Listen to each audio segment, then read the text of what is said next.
샬롬. 오늘 THC아가 54번째 말씀입니다.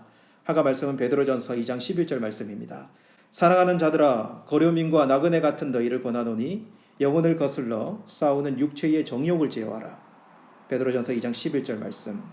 사랑하는 자들아, 거류민과 나그네 같은 너희를 권하노니 영혼을 거슬러 싸우는 육체의 정욕을 제어하라. 베드로전서 2장 11절 말씀. 여러분 반갑습니다. 어제는 우리가 음덧함, 그 이름이라도 부르지 말라, 이것이 성도의 마땅한 바라는 것을 대해서 말씀을 나누었습니다. 오늘은 그 말씀과 좀 연결되는 말씀입니다. 오늘은 거룩함을 지키기 위해 피할 수 없는 싸움에 대해서 말씀을 좀 나누기를 원합니다.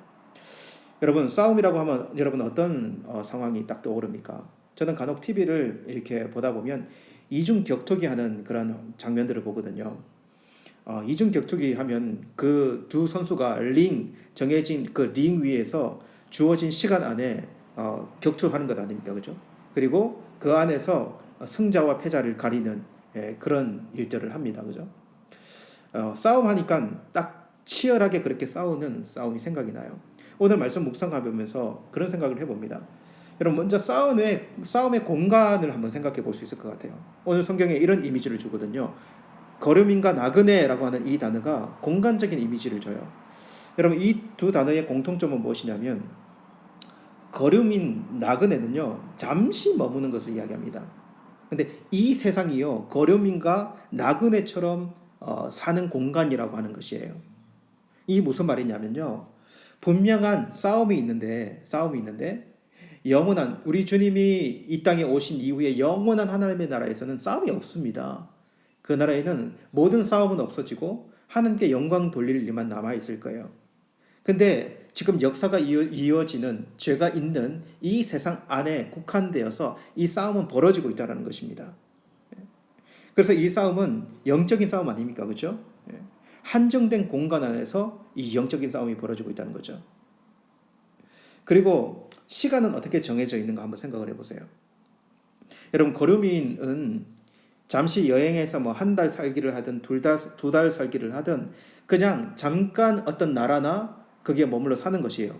영주권을 가지는 사람이 아니라는 거죠. 다른 나라에 잠시 사는 것과 같다는 거예요. 나그네는 무엇인가? 손님같이 잠깐 머무는 것이라는 거죠. 여러분, 우리 고3 아이들이 얼마나 수고합니까, 그죠?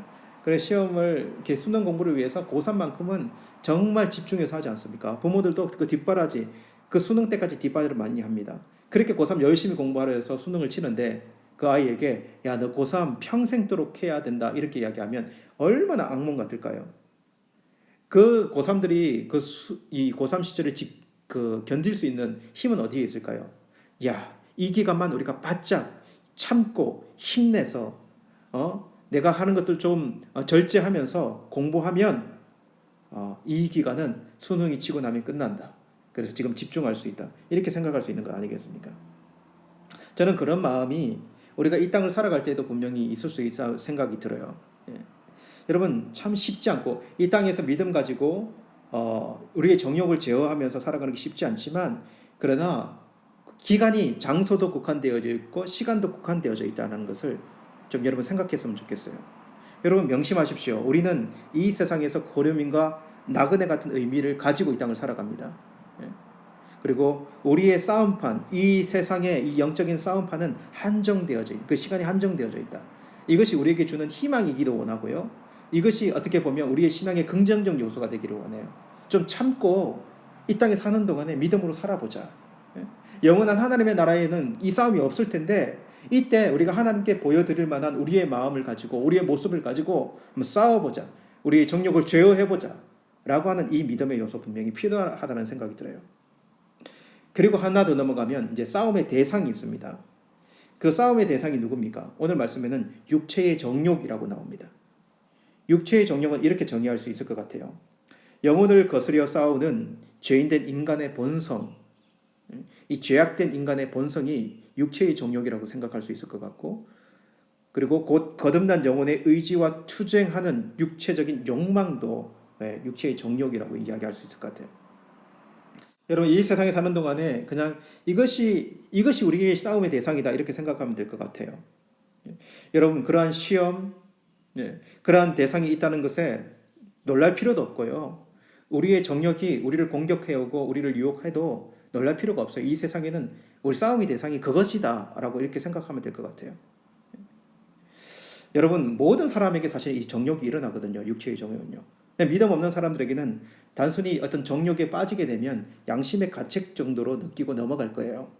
근데 믿음 있는 자들, 거듭난 신자에게는 하나님 앞에서 거룩한 신자의 삶을 대적하는 요소가 되거든요.